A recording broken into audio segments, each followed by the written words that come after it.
This young lady reached as high as gold level executive director. She's earned over $15,000 in one day. Wow. So she had a great year that day.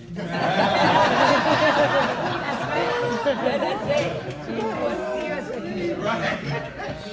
Let's give it up for Miss Gerri Burns.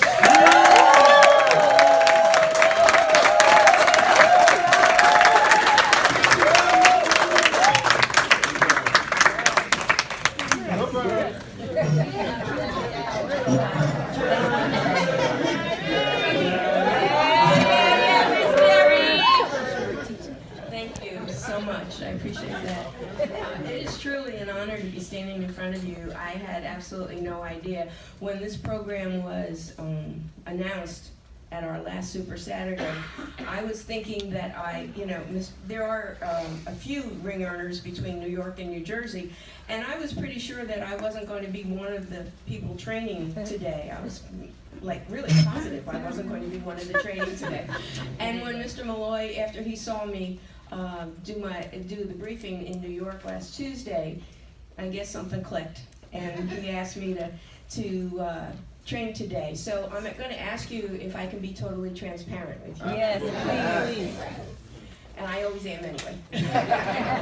So you either love me or you don't. But I'll always say like it is. So I want to share my story with you because it really impacted why I'm here today. So I'm a former teacher of 32 years and also union president for quite a few years in my school district. The last 5 years of my teaching career, I was absolutely miserable. It was hard to get up and go to work. I used to call it school when I first started, and then I started to call it work. Yep. And when you start changing from school to work, you know that something's going on. And I've seen many teachers through my years that was so obvious that they shouldn't be there. So obvious because, there's a lot of teachers in the room here. And when you're feeling that you're angry with the kids all the time, you're angry with administration all the time, they're always asking you to do things that have nothing to do with teaching the kids, your creativity is stifled because it's all about teaching to the test. And it was so horrible. I love to teach. Absolutely love to teach. That's why I have no problem standing in front of the room. It's just part of who I am. So I knew that I needed to do something different, but I'm single. And no kids. Did you hear that? I'm single. Just wanted to know if I was single then, I'm still single now. And so, who's going to pay my bills? Me. Who's going to follow through and do anything? So I actually spent $1,100 and had a resume rewritten for me that says all the things that I'm qualified to do: fundraising, president, organization of reception, whatever. Whatever a leader in the corporate world would do, I could do. I had no doubt in my mind I could do it. However, even spending $1,100 on a new resume, when you look at the back and see where I worked, it's got one thing: school, a teacher. Right out of college, I did my student teaching right in the same school that I never left. Okay? So I never had another job. Everything was centered around my classroom and my teaching ability. But I really saw that I needed to be somewhere else. And I believed that, but once again, I had no place to go. I didn't know what to do with my life. Honestly, I didn't know what to do with my life. One day, the business administrator of my school district called me up and he said to me, Gerri, I'd like to send 2 gentlemen to see you. They want to offer a voluntary benefit in the school, and I told them that if you like it, it's a go, and if you don't, it's a no. I had that power. And so I said, sure, no problem. So Mr. Elroy Darden, and I'm sorry he's not here today because he has absolutely changed my life, and Mr. Obina Indu, who we know the name. We haven't seen him for a while, but we know the name. Right. They came to my classroom. Now, Mr. Darden had only been in the business for a month.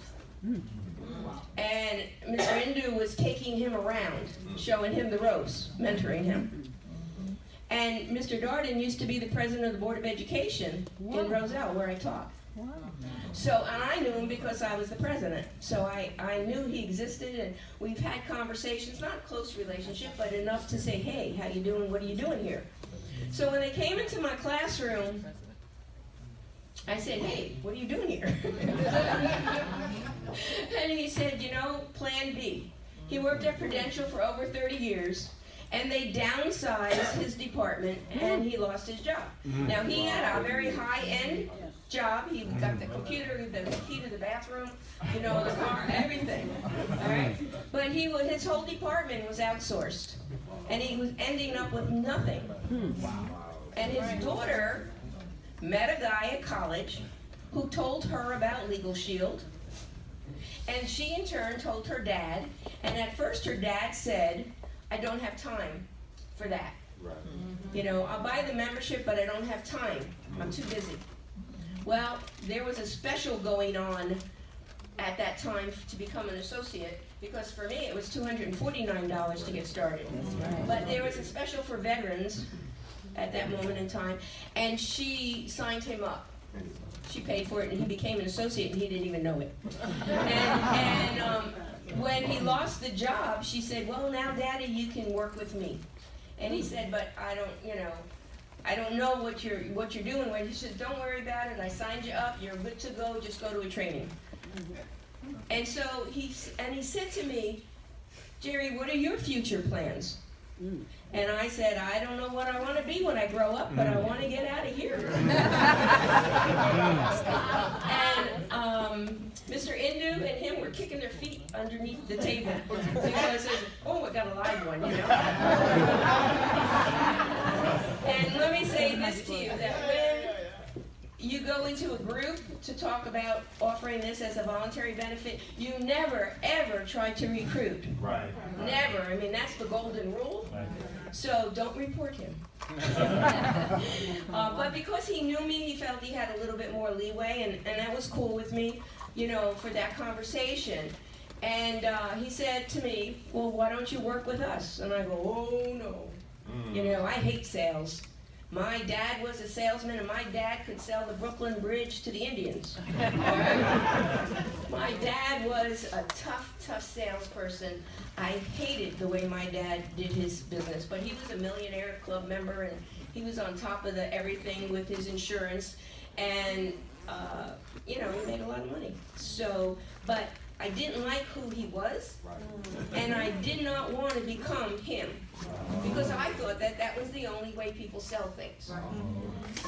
And then Mr. Indu, they both said, you know, well, do you like the service? I go, yeah, it's pretty good. It's good for everybody else. I don't need it, you know, because I've only used an attorney for divorces and buying houses.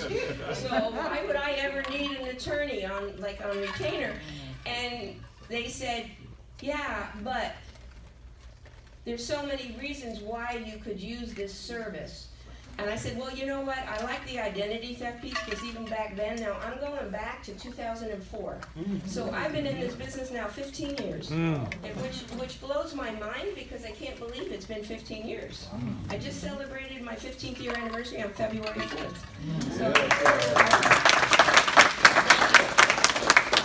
And so I said, well, you know what, I'll buy them both, because they were so inexpensive that it didn't, you know, it wasn't a problem. But I really never thought I would ever use the legal.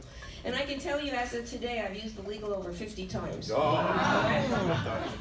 and I didn't become a criminal, you know, I didn't do bad things. I always, you know, it's all about being a good person and just finding out what your rights are and making better decisions. So I became a smarter consumer. So every decision I had to make, I checked with my lawyer before I made it. And I find out, what if I do it this way, or what if I do it that way? What will be the consequences or the rewards? And so that has guided me through. And when I talk to people about Legal Shield, it's all about sharing how I've used the service and why I've used the service and how it can be of value to that person. So I can stand here and tell you that in Dallas, I'm going to be receiving the Production Achievement Award because I've now sold over 3,000 plans. Wow. I am so very proud of that. I am very, very proud of that. But let me digress a moment, okay? So I took it, I said, well, let me think about it. And I went home, and I had a boyfriend at that time who's no longer around. Single as they come now.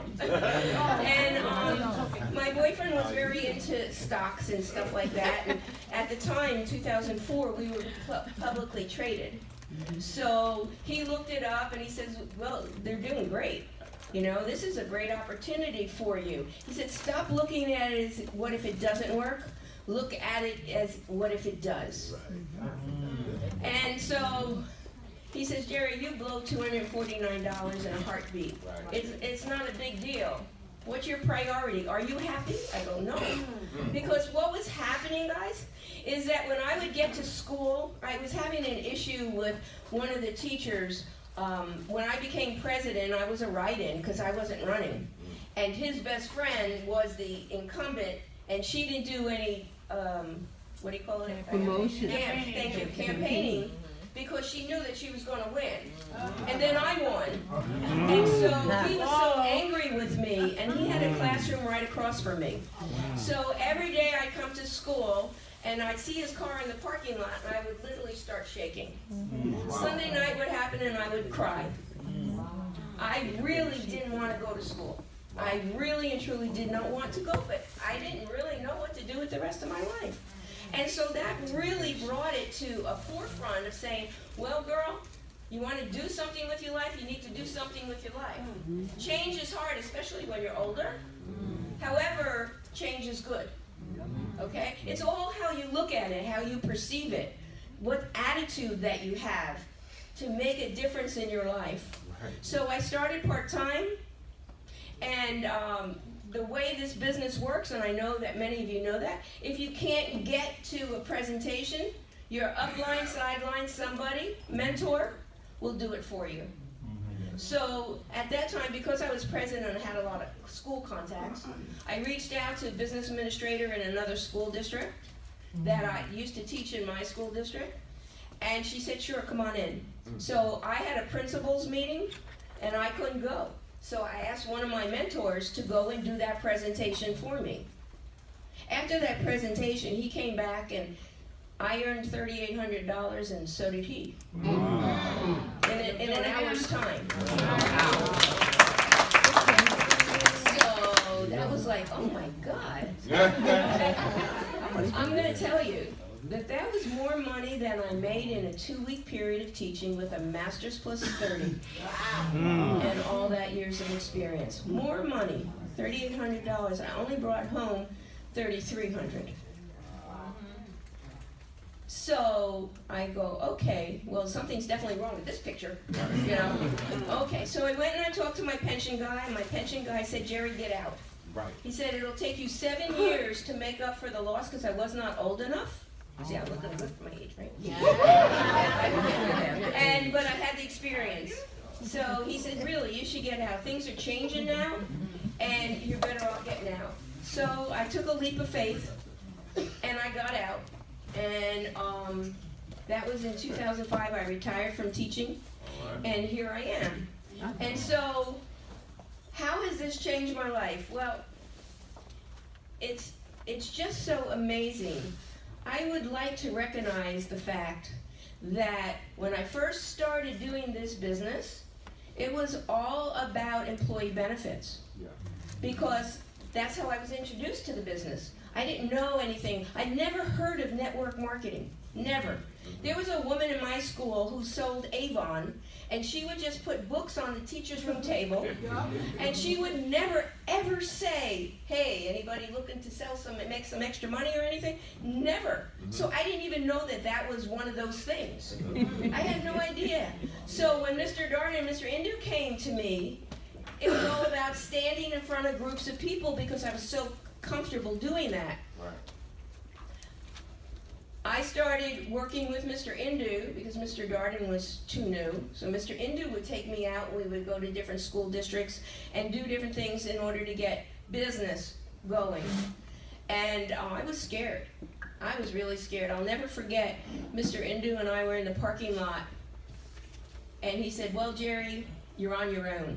And I go, He goes, you're good. You're going to do fine. I go, I said, I don't want to do this by myself. I need you. And he goes, no, you don't. You can do it. Honestly, being totally transparent, I was scared to death. Going in front of, going to ask people if we can bring Legal Shield into the building. But, you know, he untied the apron strings and said, shoot, go, go, go, go. And so for a little bit there, I wasn't going anywhere because I was really quite scared about it. And then I just said, okay, bite the bullet and do it. So through the first, I would say, first 10 years of my Legal Shield business was all about group. That's all I did. So my production numbers are the way they are because it was all about me. And then I got tired. I also got older. Okay, so I've gotten older and I'm tired, and I have had so many health challenges that I can't even tell you about them, but I was the group vice president for the state of New Jersey for about 7 years. And then it was just like I couldn't do it all. So I just focused on my business, but I was just doing it by myself. But you know, when you do it by yourself, and there's no one else there, and when you don't work, it's just like a job, right? You don't have the money. I would like my team to stand up, please. Please, stand up.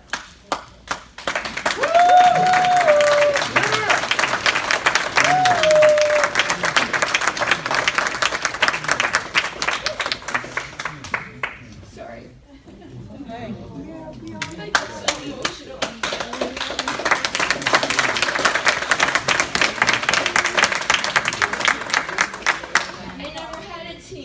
I never had a team.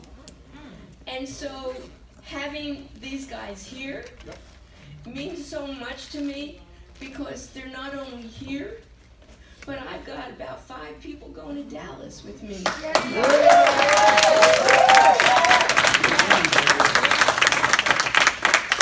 how does this impact me? Well, I'm feeling better today. Every day's a good day. I'm above ground, so I look at it like that, right? But when I'm not feeling well and I just can't do Legal Shield, my team is doing Legal Shield.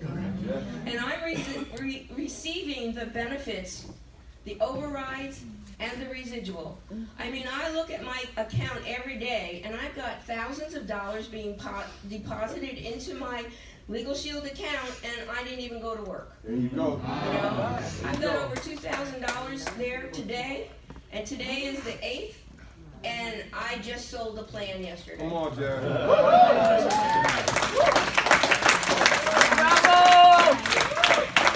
So it just makes a big deal. It makes a big difference having a team. Yes, it does. And so I really get it, which I never got it before.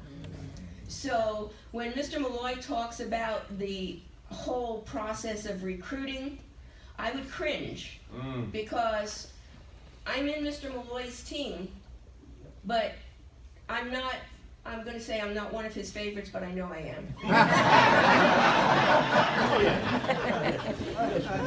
But he would like to see me recruit more, okay? So I'm doing it at a much slower pace than the recruiters in this room, but I'm doing it, and I know why I'm doing it.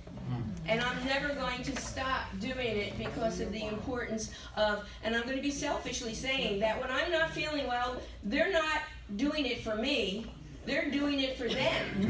And that's the beautiful part about it. They're doing it for them. So earning the $50,000 ring was a shocker. I was in the group of the very first time that the ring was introduced for $50,000 because it was always a $100,000 ring was the first ring. And I really wasn't looking at the money to get a ring because it just seemed so far away. You know, I just really like $100,000, my God. And it was tough, and I knew that I was making good money, but I was much too far for the $100,000. And when we got to convention, well, when they sent you the package, they said, stop over at the recognition booth. We want to give you something. And they kept on emailing me, what's my ring size? And I'm like, why do they want to know what my ring size is? Honestly, I had no clue.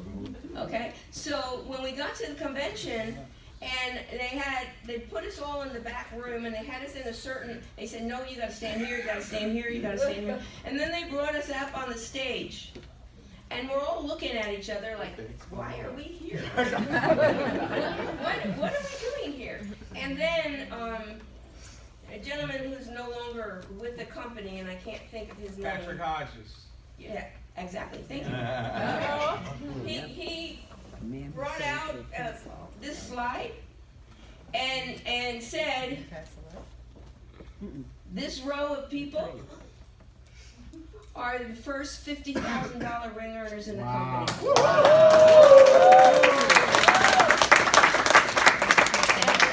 Oh my God!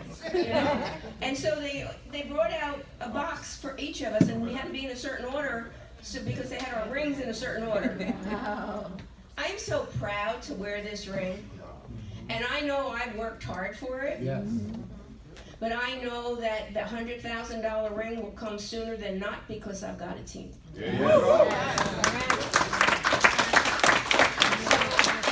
want to read to you a little story that I got from one of my mentors, and it really and truly made an impact when I heard it.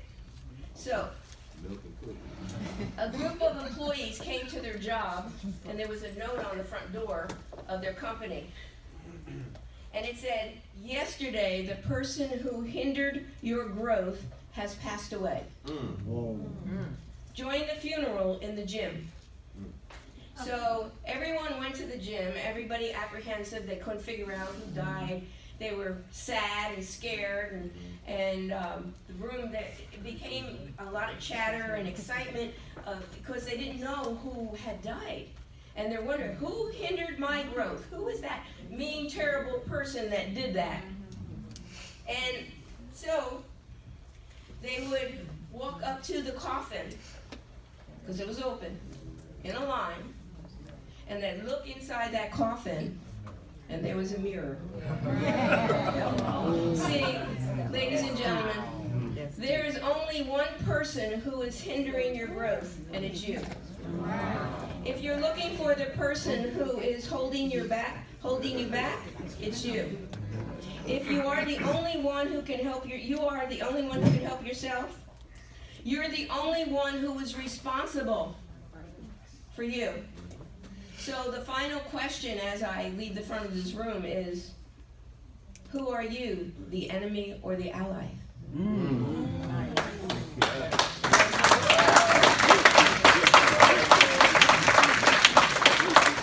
I thank you for allowing me to share my story. And no one told you today that they love you. I do, and I so appreciate each and every one of you. Thank you so much.